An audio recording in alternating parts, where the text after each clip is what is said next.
मात्र अगदी बिहार असेल किंवा महाराष्ट्र असेल किंवा इतर काही राज्य असतील, ह्या सगळ्या राज्यांमध्ये सध्या निवडणुकांमध्ये जो घोळ सुरू आहे याबाबत विरोधी पक्ष हा आक्रमकपणे सातत्यानं पुराव्यानिशी गोष्टी समोर आणताना दिसतोय. महाराष्ट्रात स्थानिक स्वराज्य संस्थाच्या निवडणुका ज्या सुरू आहेत त्याच्यामध्ये मतदार यादींमध्ये कशा पद्धतीनं घोळ आहे हे आपल्याला आदित्य ठाकरे यांनी त्यांच्या प्रेझेंटेशनमधून दाखवलंच. परंतु आता प्रारूप मतदार यादी जी जाहीर झालेली आहे, निवडणूक आयोगाकडनं जाहीर झालेली आहे, त्यामध्ये कशा पद्धतीच्या डिस्क्रिपन्सीज आहेत हे पुन्हा एकदा त्यांनी अधोरेखित करून सांगितलेलं आहे.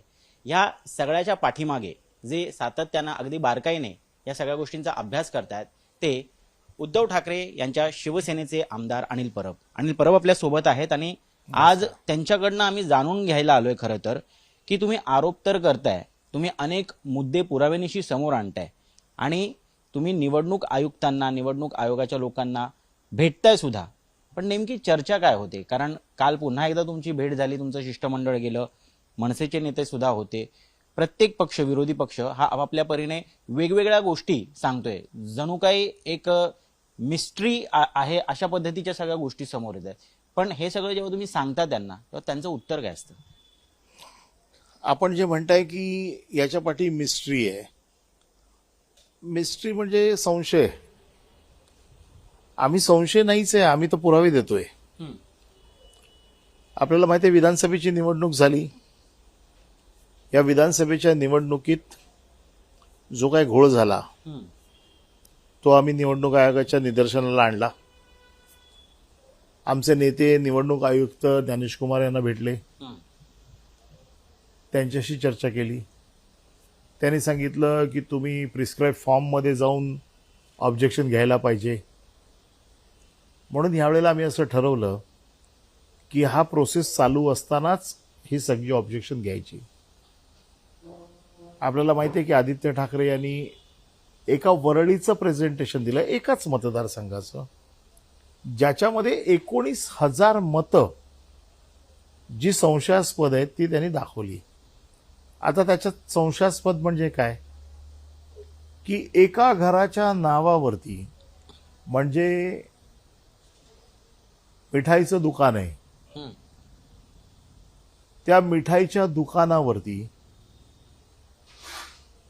40 मतदार, 50 मतदार नोंदवले गेलेत. ते मिठाईचं दुकानच अस्तित्वात नाहीये. मग हे मतदार कोण आहेत? हा प्रश्न विचारणं गुन्हा आहे? तुमच्या वडिलांचं नाव आणि तुमचं नाव साधारण एकच असायला पाहिजे आडनाव. तुमचं नाव जर ऋत्विक भालेराव आहे,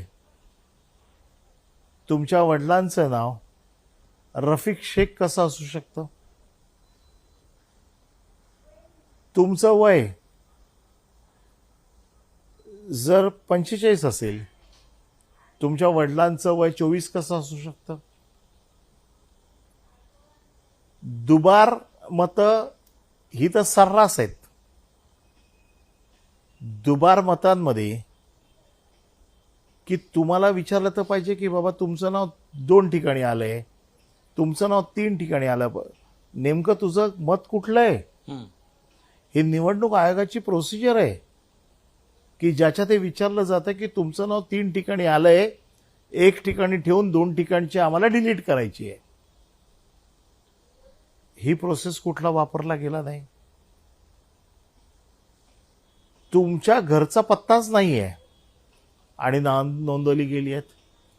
सार्वजनिक शौचालयाचं नाव टाकून तुमचे मतदार नोंदवले गेलेले आहेत. मग ह्याला घोळ नाही म्हणायचं तर काय म्हणायचं? पुन्हा हे मतदार कोण आहेत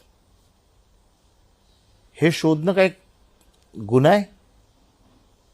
आता भारतीय जनता पक्षाला याचं उत्तर द्यायची काही गरज नाही, कारण आम्ही प्रश्न विचारतोय कोणाला? निवडणूक आयोगाला. निवडणूक आयोग त्याचं उत्तर देत नाही.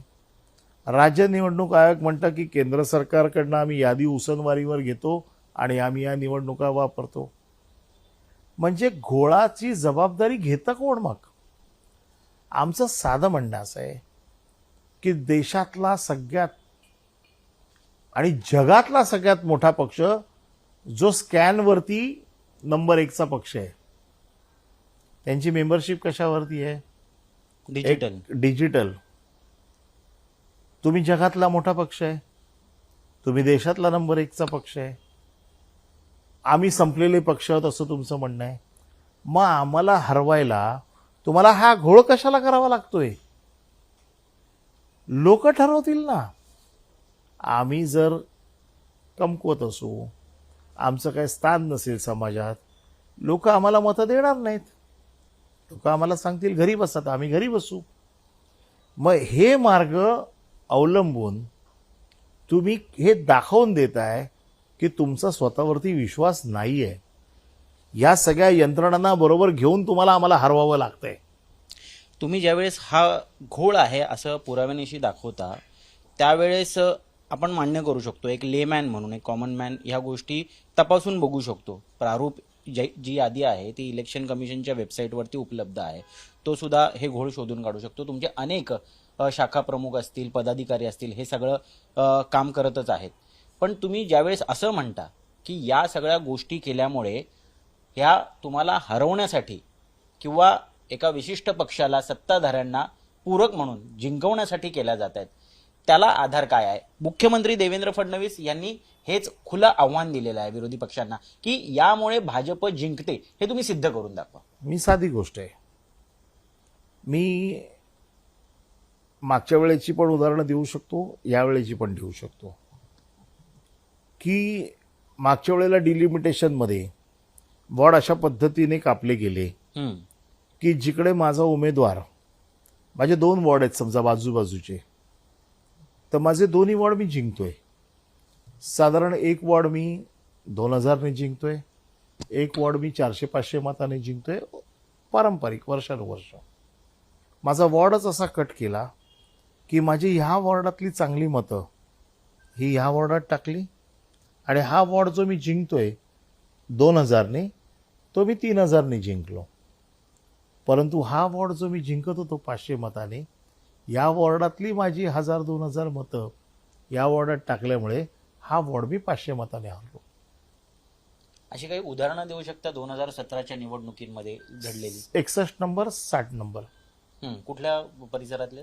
वर्सोवा विधानसभा. बर. 61 नंबर मधली माझी मतं उचलली, 60 नंबर मधली माझी मतं उचलली, ती 61 नंबर मध्ये टाकली. तिथले नगरसेवक कोण होते? राजुल पटेल आणि शैलेश फणसे. बरोबर. हाय प्रोफाईल सीट होती. शैलेश फणसे हरले, राजुल पटेल अजून मताने जिंकली. मी अशी खूप उदाहरणं देऊ शकतो, पण आता तो इतिहास झाला. मी त्या इतिहासात जाऊ इच्छित नाही. मी आता आपल्याकडे शैलेश वनसे मला वाटतं स्टँडिंग कमिटी चेअरमॅन होते, ते हरले कारण त्यांना हरवायचं होतं. आम्हाला अपेक्षा नव्हती की ते हरतील म्हणून, पण स्टँडिंग कमिटीचा चेअरमॅन आहे, बरोबर, त्याला हरवलंच पाहिजे. त्याला असा हरवता येत नाही, म्हणून असं हरवायचं.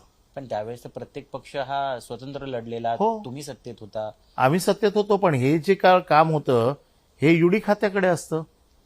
युडी खातं त्यांच्याकडे होतं. त्यावेळेस एकनाथ शिंदेच होते ना? एकनाथ शिंदे युडी नव्हती. युडी कोणाकडे होतं मग? एकनाथ शिंदेकडे नव्हतं, हे देवेंद्र फडणवीसांकडे होतं. बर. हा, त्यावेळेस मी 14 ते 19 म्हणतोय. देवेंद्र 19ला युडी खातं होतं. आलं. पण यामध्ये तुम्ही सत्तेत सहभागी होता. या सत्तेत सहभागी ह्या गोष्टी बाहेर येत नाही. तो सत्तेत सहभागी म्हणजे आमचा सत्तेत वाटा किती होता? आमचे 5 मंत्री होते, आमचा एक्सेस नव्हता तेवढा. यामध्ये अनेक अधिकारी इन्व्हॉल्ड असतात. अधिकारी शेवटी सत्तेच्या दबावाखाली असतात, मुख्यमंत्र्याच्या दबावाखाली असतात. आता हा माझा 162 आणि 163 नंबरचा वॉर्ड आहे. बर. आता माझे 162 6 याद्या या 163 मध्ये नेल्या. हे साकीनाका विभागातले हे 2 वॉर्ड आहेत. आता मला तुम्ही सांगा, मी हे प्रेक्षकांना दाखवतो. हे माझे, मी वॉर्डची रचना, इकडचे तिकडे मतदार झाले मी समजू शकतो, कुठले बॉर्डरवरचे आहेत. एक समजा चूक झाली अधिकाऱ्यांकडनं, होतात चुका. प्रशासकीय चूक मी मान्य करू शकतो. परंतु वॉर्डच्या मधले लोक हम्म. हे 162 लोक 163 मध्ये मधले जाऊ शकतात. हा एक वॉर्ड आहे समजा, हा वॉर्डचा map आहे. 162चा वॉर्ड आहे, मॅप आहे. हम्म. या जे काय मी आता मार्क केलेले लोक आहेत, हम्म. ही काही इमारतींची नावं आहेत. हे त्या कसे 163 मध्ये जाऊ शकतात? या 6 याद्या आहेत माझ्याकडे. हम्म. हे एवढे माझे मतदार, हे सगळे मतदार हे माझे काढून हे दुसऱ्या वॉर्डात टाकले, बरोबर आहे. हे 162 163. हम्म. माझं मत असं आहे, बॉर्डरचे गेले असते मी समजू शकलो असतो. बरोबर आहे. त्याला देखील डिलिमिटेशनचे नियम आहेत. मोठा रस्ता असतो, हम्म. रेल्वे ट्रॅक असतो, हम्म. मोठी गटर असतात, मोठे नाले असतात, त्याच्यावरती बॉर्डर ठरली जाते. हम्म. ह्या मधल्या बिल्डिंग काढून 163 मध्ये टाकल्यात. नाही, मग याचा फायदा भाजपला किंवा सत्ताधाऱ्यांना कसा होतो? हे त्यांना त्यांचं गणित माहिती आहे ना.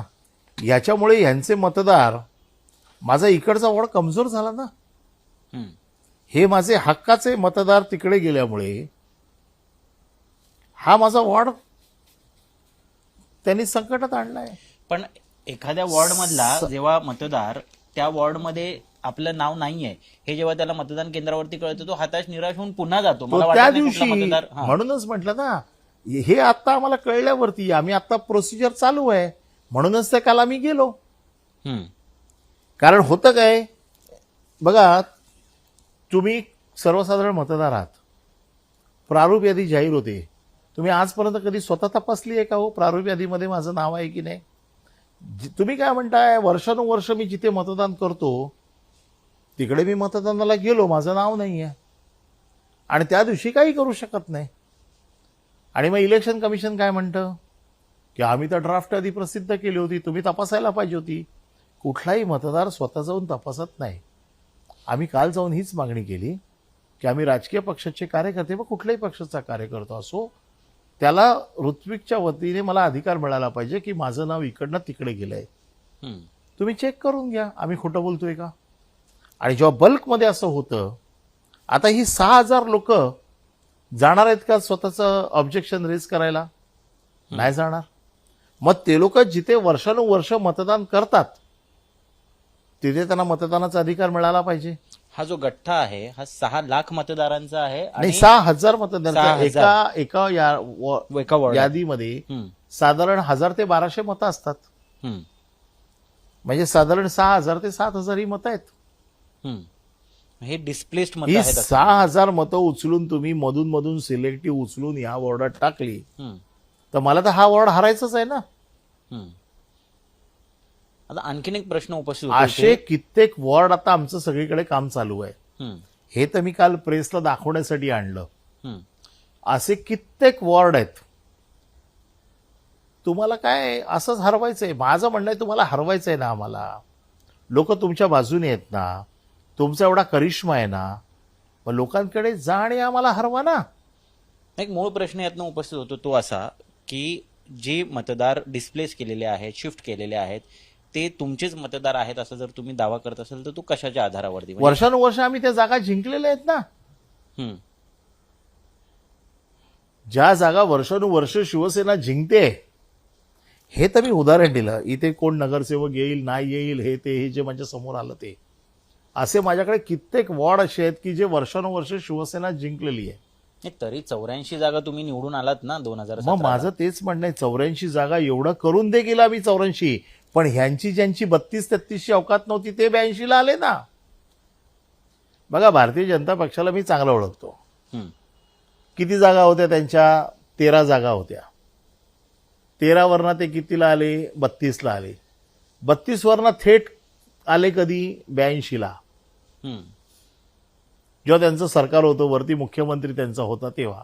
त्यांचं म्हणणं हे शक्य झालं कारण आम्ही वेगळे लढलो, आम्हाला आमची ताकद आजमावता आली. नाही, मग माझं म्हणणं आहे ना, वेगळे लढले म्हणून आजमावता आली ना. मग त्याच्या अगोदर युती का नाही तोडली? जेव्हा तुमचा मुख्यमंत्री बसला तेव्हाच तुम्ही युती तोडली. युती तोडायचे वेगळे लढायचे अधिकार त्याला तुम्हाला त्याच्या अगोदर पण होते ना. तुम्हाला वेगळं लढायला कोणी थांबवलं होतं? ज्यावेळेला तुमचे दिवस चांगले आले, केंद्रात जेव्हा तुमची सरकार आलं, त्यावेळेला तुम्ही मित्राला लाथ मारलेली आहे. याच्या अगोदर का नाही मित्राला लाथ मारली?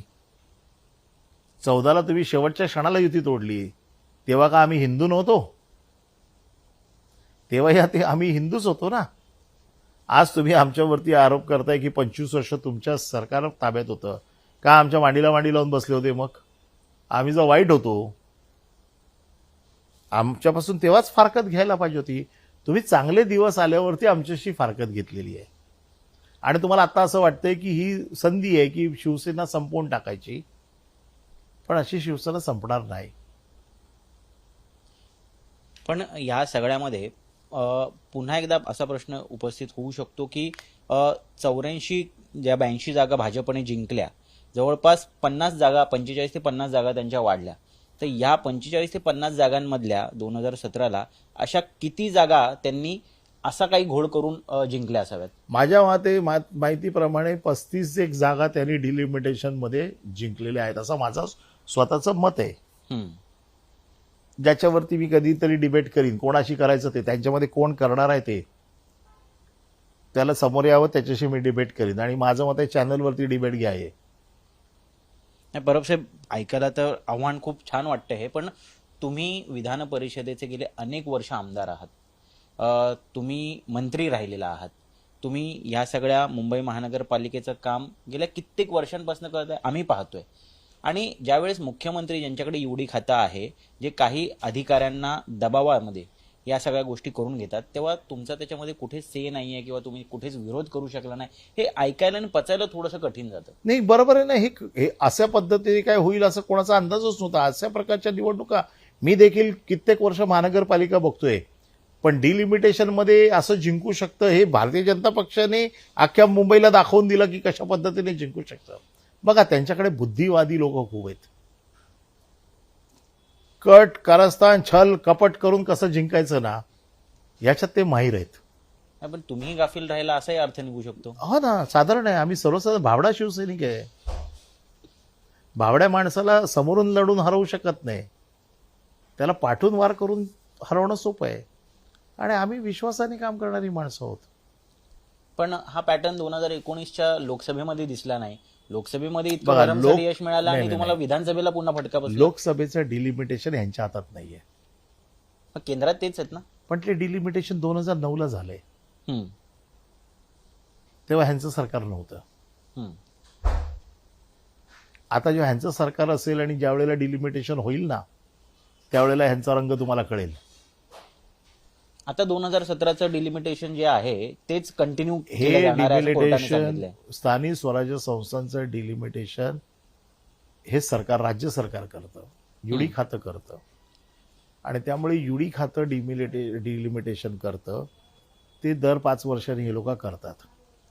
ह्या वेळेला त्यांना ते करता आलं नाही. त्याचं कारण असं आहे की ज्या वेळेला आमचं सरकार होतं त्यावेळेला आम्ही 227 वरून 236 जागा केल्या. बरोबर आहे की नॅचरल ग्रोथ ही 3% असते. सेन्सेस झालेला नाहीये. आणि सेन्सेस न झाल्यामुळे जो काय सेन्सेसचा आकडा नॅचरल ग्रोथ जी होते त्याच्याप्रमाणे आम्ही 3%चा आधारभूत घेऊन आम्ही 236 जागा केल्या. या 236 जागा आपण जिंकू शकत नाही. त्याचं कारण असं आहे की 227 जागा आपण आपल्या सोयीप्रमाणे मागच्या वेळेला केलेल्या आहेत, हे बीजेपीला माहिती आहे. आणि त्यामुळे त्या जर बदलल्या गेल्या तर आपण हरू. म्हणून त्यांनी जसं त्यांचं सरकार आलं 236चा कायदा रद्द केला आणि 227 परत केल्या. आता 227 केल्यावरती कॅबिनेट दोघांचीच झाली होती आणि त्यात तो निर्णय झाला. त्यांना 227 केल्यानंतर त्यांना यावेळेला डिलिमिटेशन मध्ये घोळ करता आला नाही. आणि म्हणून हा आता याद्यांमध्ये घोळ करून इकडची मतं तिकडे टाका, तिकडची मतं तिकडे टाका, असं करून जिंकण्याचा हा प्रयत्न आहे. कोण करते हे सगळं तुम्हाला वाटतं? एकटा निवडणूक आयोग आहे की कोणी थर्ड पार्टी याच्यामध्ये इन्व्हॉल्ड आहे? भारतीय काही लोक यामध्ये इन्व्हॉल्ड जनता आहेत? पक्षाकडे एक मोठी थिंक टँक या बाबतीत आहे. ते करत असतील. पण इतकं सोपं आहे इलेक्शन कमिशनच्या डेटा तुम्ही अशा पद्धतीने ऍक्सेस करून डिस्टॉर्ट करून तो बदलला बघा, जाऊ शकतो? मध्यंतरी विजय वडेट्टीवार यांनी आरोप केले होते. हम्म. त्या माणसाचं नाव देखील त्यांनी सांगितलं होतं, माझ्या लक्षात नाही आता. देवांग पटेल म्हणून देवांग पटेल नावाचा. सोशल मीडिया सांभाळणारा त्यांचा. आमचं आजही मत असं आहे हम्म. की इलेक्शन कमिशनची जी यादी आहे आत्ताची स्थानिक स्वराज्य संस्थांमध्ये वापरतायत, आम्ही त्यांना सांगितलं की ती रिडेबल यादी द्या ना, डिजिटली रिडेबल यादी. याचा अर्थ काय जरा आम्हाला समजावून आम्हाला जी यादी दिली हम्म. त्याच्यावरती तुमचे फोटो नाहीत, हम्म. नाव आहेत. फक्त नाव आहेत. हम्म. आता ऋत्विक भालेराव हे नाव 2दा आलं किंवा अनिल परब हे नाव 2दा आलं, तर अनिल परबचे 2 वेगवेगळे फोटो असतील तर मी समजू शकतो हे 2 अनिल परब वेगवेगळे आहेत. बरोबर आहे. परंतु त्यांच्याकडे ती यादी आहे, त्याचे फोटो आहेत. मला जी यादी दिली आहे राजकीय पक्ष म्हणून त्याच्यावर फोटो नाहीत. मला कसं कळणार अनिल परब 2 आहेत का अनिल परब बोगस आहे? मग पूर्वीपासून ड्राफ्ट रोल असाच राहिलेला आहे की या वेळेलाच काय बदल झाले? आमचं म्हणणं असं आहे की तो रिडेबल, जो डिजिटली रिडेबल ज्याला म्हणतो तो द्या ना आम्हाला. म्हणतात नाही आमचं अग्रीमेंट आहे की आम्ही दुसऱ्या कोणाला देऊ शकत नाही. हम्म.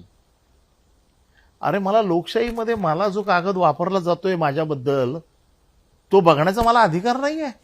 आता माझ्या मुलीचं नाव दुबार आलंय, बर. माझ्याच मुलीचं नाव हे तुम्ही चेक केल्यानंतर कळलं? माझ्या चेक केलं होतं, लक्षात आलं. हम्म. हे कशामुळे? ही त्रुटीच म्हणायची? पण तिचा फोटो नाही ना मला माहिती. हम्म. आता अनुजा अनिल परब हे नाव 2दा आलं. हम्म. आता अनुजा अनिल परब हे नाव, हे 2 वेगळे फोटो असतील तर मी मान्य करीन 2 अनुजा अनिल परब आहेत. हम्म. एक थेरी अशी पण आहे परब साहेब की मी आधी चेंबूरला राहायचो, तर चेंबूरच्या मतदार यादीमध्ये माझं नाव आहे. मी आता शिफ्ट होऊन समजा माहीमला आलो, आता माहीममध्ये मी नव्यानं नोंदणी केली आहे, पण मी चेंबूरचं नाव डिलीट केलं नाही, त्यामुळे दुबार मतदार म्हणून. तुमचं ते डिलीट केल्याशिवाय हे नाव ऍडच कसं झालं? पण तसंच होतं. आणि तुम्ही कुठलंही सर्टिफिकेट घ्यायला जा, तुम्ही गॅस ट्रान्सफर करायला जा, हम्म.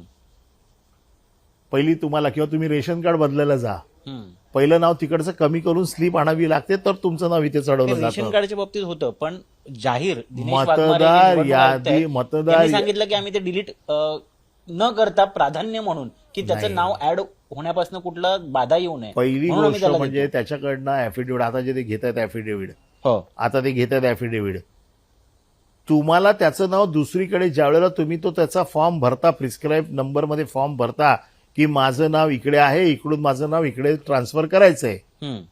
त्यावेळेला तुम्हाला ऍफिडेव्हिट द्यावं लागतं किंवा तुम्हाला ही नोटीस द्यावी लागते की माझं नाव इथून डिलीट करा आणि इथे टाका.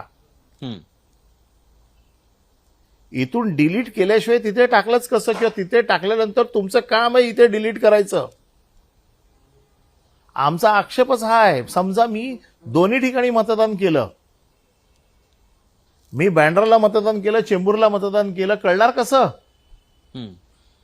आणि मग दुबार मतदानाचा माझं हा गुन्हा आहे ना. हे इलेक्शन कमिशनचं काम नाहीये. आणि मग तुम्ही मतदारांची संख्या पण खोटी सांगताय लोकांना. जर अशी दुबार तिबार नावं असतील मग तुमचं मतदानाचं पर्सेंटेज पण घसरतं ना शेवटी टोटल करताना. हम्म. आज जो काही घोळ आम्ही ज्याला म्हणतो की तुम्ही ज्या वेळेला एकदा डिक्लेअर केली आकडा आणि तुमचं मतदान झाल्याचा आकडा नंतर 2 दिवसानंतर परत वेगळा डिक्लेअर करताय, हे सगळे प्रकार आता उघडकीस आलेले आहेत. याला काय आता काय रॉकेट सायन्स नाहीये. आम्ही जो घोळ म्हणतो तो हाच घोळ आहे. तुम्ही लोकांच्या मनात संभ्रम का ठेवता तुमच्या विजयाच्या बाबतीमध्ये? तुमचा विजय जर अगदी खणखणीत विजय असेल तर त्याला तुम्ही हे डाग का लावून घेताय?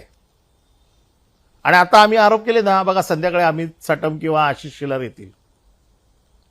अरे तुम्ही मालक आहात त्यांचे, त्यांच्या वतीने ह्यांचे मालक बोलतात ना. निवडणूक आयोगाने येऊन खुलासा करायला पाहिजे, हे असं नाही आहे, हे असं आहे, हे असं नाही, असं आहे. तुम्ही पहिल्यांदा जेव्हा आरोप केले, तुमचं शिष्टमंडळ जाऊन भेटलेलं, ज्यात स्वतः उद्धव ठाकरे, राज ठाकरे सहभागी होते, त्यानंतर त्यांनी एक प्रेस रिलीज काढली निवडणूक आयोगाने आणि त्यात त्यांनी स्पष्ट केलंय की 1 जुलै 2025ला वोटर रोल संदर्भातली जी प्रक्रिया आहे ती कट ऑफ होते. त्याच्यानंतर आम्ही कुठलीही प्रक्रिया करू शकत नाही किंवा मतदार यादी बदलू शकत नाही. ॲडिशन डिलिशनच्या बाबतीत मला माहीत नाही, पण जर असं असेल आणि ते स्पष्टपणे हे सांगत असतील की आता विधानसभेला वापरलेलीच मतदार यादी आम्ही स्थानिक स्वराज्य संस्थांना वापरणार, मग तुम्ही इतके आक्षेप घेऊन इतके घोळ उघडकीस आणून त्याचा उपयोग काय होणार आहे? उपयोग काहीच होत नाही, त्याला माहिती आहे म्हणूनच ते अशी भूमिका घेतात. साधी गोष्ट आहे. आत्तापर्यंत जे होत होतं की ज्या दिवशी नोटिफिकेशन निघतं तोपर्यंत मी दिलेलं नाव हे सप्लिमेंटरी यादीमध्ये, यादी बंद झाली माझी, यादी पब्लिश झाली, तरी देखील डेट ऑफ नोटिफिकेशन पर्यंत जी नावं यायची ही सप्लिमेंटरी यादीमध्ये यायची. बर, मागच्या वेळेला त्यांनी असं केलं की सप्लिमेंटरी यादीच दिली नाही. मागच्या वेळेला म्हणजे 2024च्या विधानसभेला. बर, जर मला सप्लिमेंटरी यादी आलीच ना तर त्याच्यात कोणाची नावं आली, कोण बोगस आले, कोण खरे आले, ज्याच्यावरती मला हरकती सूचना हा माझा अधिकारच काढून घेतला. पुन्हा मी काल जी भूमिका मांडली ती अशी आहे की कुठल्याही गोष्टीवरती ज्यावेळेला हरकती सूचना घेतात म्हणजे ते न्यायालय असते, क्वासी ज्युडिशरी अथॉरिटी असते ती. बरोबर आहे. आणि क्वासी ज्युडिशरी अथॉरिटी ज्यावेळेला ऑब्जेक्शन सजेशन्स घेते त्यावेळेला त्याचा निकाल द्यावा लागतो की मी तुमचं ऑब्जेक्शन रूल आउट करतोय किंवा मी तुमचं ऑब्जेक्शन स्वीकारतोय, तर मी रूल आउट करतोय तर त्याचं कारण काय. कुठलाही जज तुम्हाला ज्या वेळेला निर्दोष सोडतो किंवा तुम्हाला दोषी धरतो त्यावेळेला तो त्याची कारणं देतो की तुम्ही दोषी का आहात किंवा तुम्ही निर्दोषी का आहात. माझं काल त्यांना तेच म्हणणं होतं की ज्यावेळेला राज्य निवडणूक आयोग ज्यावेळेला हरकती सूचना मागवते आणि हरकती सूचना आम्ही ज्यावेळेला देतो त्यावेळेला त्याचा निकाल तुम्ही आम्हाला दिला पाहिजे की मी घेतलेली हरकत योग्य आहे का अयोग्य आहे, योग्य असेल तर ती का योग्य आहे, अयोग्य असेल तर ती काय अयोग्य आहे. त्यांनी रुलिंग द्यायला नको मला. आता विहित प्रक्रियेनुसार सजेशन ऑब्जेक्शनसाठी दिलेला कालावधी तो संपुष्टात आलेला आहे. तुम्ही मागणी केली आहे तो 21 दिवसाचा असावा, 7 दिवसांचा नसावा. या विहित प्रक्रियेमध्ये जे सजेशन ऑब्जेक्शन येतात त्याची अंमलबजावणी केली जाते का किंवा त्याचा काही उपयोग होतो का, हे कसं कळणार? ह्याची काय मागच्या transparency? वेळेला आम्ही जो केला ही सगळा घोळ मागच्या वेळेला निवडणुकीच्या नंतर बाहेर आला. म्हणून मग इलेक्शन कमिशनने स्टँड घेतला की तुम्हाला आम्ही संधी दिली होती, तुम्ही आमच्याकडे आलेच नाहीत, तुम्ही आत्ता हा घोळ सांगताय, आता आम्ही काही करू शकत नाही. कोर्टात पण तेच म्हणणार. आत्ता आमचं म्हणणं असं आहे की आत्ता आम्ही हरकती सूचनांच्या या वेळेतच आता आम्ही ऑब्जेक्शन घेतोय. म्हणजे न्यायालयाचा दरवाजा आम्ही आता ठोठावू शकतो. न्यायालय पण हा प्रश्न विचारू शकते ना की तुम्हाला ही संधी होती, तुम्ही का नाही केली. आम्ही काल काय मागणी केली की हा कालावधी एवढा शोधणं हा घोळ आहे, हा घोळ शोधून एका वॉर्डमध्ये किती मतदार. राज्य निवडणूक आयोगाकडे फक्त 50 लोकांचा स्टाफ आहे. बरोबर आहे. त्याच्यामुळे ते हे करू शकत नाही. त्यांची नोडल एजन्सी कोण आहे? मुंबई महानगरपालिका. मुंबई महानगरपालिका हे काम करणार. आता मुंबई महानगरपालिकेच्या अधिकाऱ्यांना हे सगळं आम्हाला समजावून सांगायचंय, जाऊन करायचंय, याच्यासाठी वेळ तर पाहिजे, म्हणून वेळ वाढवून मागितला. आता ह्यांनी जर नाही ऐकलं तर आम्हाला कोर्टात जावं लागेल. पण कोर्टात जाण्यासाठी आणि कसं आहे की 6,000 ह्या मतांच्या बाबतीत मला आक्षेप घ्यायचा आहे. हे 6,000 लोकांना काय पडली आहे जाऊन स्वतः नोंदवायचंय. ते तर राजकीय पक्षाचा कार्यकर्ता म्हणून माझी आहे ना. मला तुम्ही BLAचा अधिकार दिलेला आहे, बूथ लेवल एजंटचा, जो मला इलेक्शन कमिशनने अधिकार दिला आहे, तर माझ्या बूथचं ऑब्जेक्शन घ्यायचा मला अधिकार आहे की नाही. माझे तुम्ही बूथ लेवल एजंट अर्धे पास केले, अर्धे नापास करून टाकले. ते कसे? त्यांच्या मनाची मर्जी. क्रायटेरिया असेल काय? आमचं तेच म्हणणं आहे, तुम्ही आम्हाला एखादी गोष्ट नाकारता तर ती का नाकारता हे तर सांगा. आता बाबतीत घडले की सत्ताधारी पक्षांचे? मला माहित नाही. आता यांचे मालक येतील संध्याकाळी. अरे माझं म्हणणं आहे, मालकाला प्रश्न विचारलाच नाही. ज्या नोकराकडे ही अपेक्षा आहे त्याला विचारलेला प्रश्न आहे. तुम्ही म्हणाल कॉशी ज्युडिशरी पॉवर्स असल्यामुळे त्यांना रुलिंग देणं क्रमप्राप्त आहे, गरजेचं आहे. आता यामध्ये रुलिंग येत नाहीये, आम्हाला त्याची उत्तरं मिळत नाहीयेत. प्रेस रिलीज एखादी येते त्याच्यामधनं आम्हाला जे press release is a rule not ruling. बरोबर आहे. पण मग पुढे काय मग आता कोर्टात जाण्याशिवाय तुम्हाला काही पर्याय कोर्ट उरत नाही? दुसरा पर्याय काय आहे? हम्म. हे लोक तर ऐकणारच नाही. तो यांना सूचनाच दिलेल्या आहेत निवडणूक आयोगाला. उठ म्हटलं की उठायचं, बस म्हटलं की बसायचं. तुम्ही हेतू आरोप करताय खरं तर, पण हेतू आरोप म्हणजे मी हे सिद्ध करून देतोय ना. हम्म. मला ज्या गोष्टींची अपेक्षा आहे, जे कायद्याने, मी काय चुकीच्या गोष्टींची अपेक्षाच करत नाही, पण ज्या कायद्याने ज्या गोष्टी व्हायला पाहिजे हम्म. त्या तर कायद्याने व्हायला पाहिजेत. परिणामी निवडणुका ज्या आहेत ह्या बाधित होऊ शकतात का, ह्या पोस्टपोन केल्या जाऊ शकतात? कारण होऊ त्याची शकतात मागणी ना. तुम्ही आता करताय. साधी गोष्ट आहे, आजचाच जो निकाल चालू आहे आता ओबीसीच्या बाबतीतला, हो. अगदी क्लिअर कट कोर्टाने सांगितलं होतं की 50%चं लिमिट तुम्ही क्रॉस करू नका. हम्म. तरी देखील 50%चं लिमिट ह्यांनी क्रॉस केलं. ज्या गोष्टीसाठी 4 वर्षाची निवडणूक थांबली, निवडणूक आयोग म्हणतं इंटरप्रिटेशन चुकीचं झालं. 4 वर्ष निवडणूक थांबवून ठेवली ह्यांनी. हम्म. प्रशासनाने धुडगूस घातलाय लोकप्रतिनिधी नसल्यामुळे. अरे तुम्ही ज्या कॉन्सेप्ट, जी संविधानाची कॉन्सेप्ट आहे लोकप्रतिनिधीची, तीच मारून काढली तुम्ही. हम्म. आणि तुम्ही प्रशासनाच्या जोरावरती तुम्ही सत्ताधाऱ्यांनी धुडगूस घातला. आणि ज्याच्या सुप्रीम कोर्टाच्या आदेशावरती आता निवडणुका होऊ घातल्या आहेत, त्या आदेशाचाच तुम्ही भंग करताय. आता परवा जजमेंट आहे त्याची. हम्म. आता ह्या सगळ्या गोष्टी कोर्टात जातील, कोर्टातनं पुन्हा निर्देश येतील, पुन्हा त्याची अंमलबजावणी कसं करायचं यासाठी वेळ लागेल. तुम्हाला वाटतं हे सगळं कुठेतरी एक कन्क्लुजनला येईल? कारण ही नेव्हर एंडिंग प्रोसेस होईल ना. बघा ह्यांना काय फरक पडतोय? सरकार तर ह्यांचंच आहे. कमिशनर ह्यांच्या सल्ल्यानुसार किंवा ह्यांच्या इशाऱ्यावर नाचतायत. जिल्हा परिषदेचे मुख्य सीओ असतात जे, ते यांच्या सल्ल्यावर नाचतायत. यांच्या मनाप्रमाणे सगळं चालतंय. यांना निवडणुका झाल्या काय किंवा नाही झाल्या काय काही फरक पडत नाही. फरक पडतोय कोणाला? विरोधी पक्षाला. हम्म. आज निधी ह्यांच्या तर सगळ्या लोकांना मिळतोय. सगळ्या निधीचे जे काही निकष आहेत ते वारे माप चिरडून काढून निधीचं वाटप केलं जाते. ह्यांना काय फरक पडतोय? पण 3-3, 4-4 वर्षांपासून अनेक महानगरपालिका प्रलंबित आहेत. आज नगरसेवक निवडून आलेले ते सुद्धा काही काम करू शकत नाही आहेत. आणि मग ह्यांना आमिष द्यायचं, चल माझ्या पक्षात ये, तुला 10 कोटीचा निधी देतो. पण तुमच्या या सगळ्या आक्षेपांमुळे आणि मागण्यांमुळे आणखीन लांबणीवर पडेल असं अहो नाही. 5 वर्ष 4 वर्ष निवडणुका झाल्या नाहीत. हो. माझं म्हणणं असं आहे, अजून 3 महिने नाही झाल्या हम्म. तर काय फरक पडतो? पण 3 महिन्यानंतर होतील त्या तरी पारदर्शक पद्धतीने घ्या.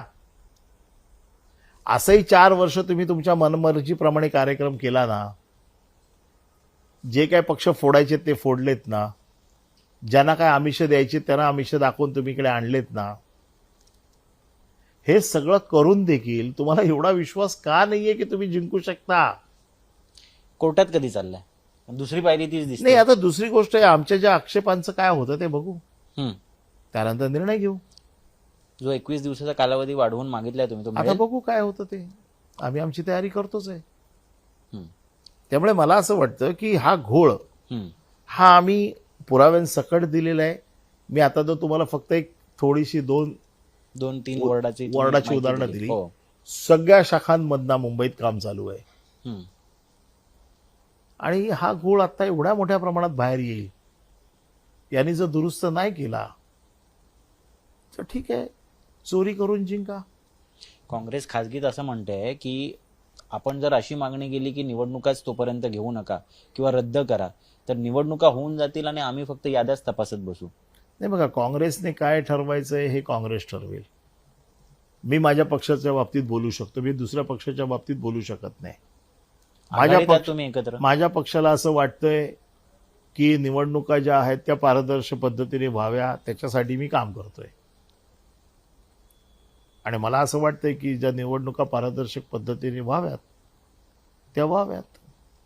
लढा कायम राहील. लढतोच आहे आम्ही. ठीक आहे. तर हे सगळं ऐकल्यानंतर एक गोष्ट मात्र निश्चित एक शिवसेना बीट कव्हर करणारा पत्रकार म्हणून मला सांगावं असं वाटतं की ज्या शिवसैनिकांना, ज्या शिवसेनेच्या नेत्यांना आम्ही कायम आक्रमकपणे रस्त्यावरती उतरून संघर्ष करताना पाहिलेलं होतं, आज ते सर्व शिवसैनिक अगदी अभ्यासू विद्यार्थ्यांसारखे ह्या मतदार याद्या ज्या आहेत, म्हणजे हा गठ्ठा तुम्ही बघू शकता, 6,000 मतदारांचा हा गठ्ठा, हा अख्खाच्या अख्खा गठ्ठा घेऊन प्रत्येक शाखेत तुम्ही खरं तर जाऊन बघा, प्रत्येक शाखेत अशा पद्धतीनं ह्या गठ्ठ्यांचं विश्लेषण चालू आहे. मतदार यादींमध्ये दुबार मतदार, तिबार मतदार किती आहेत ते शोधण्याचं काम चालू आहे आणि हा फरक खरं तर दिसून येतोय. आता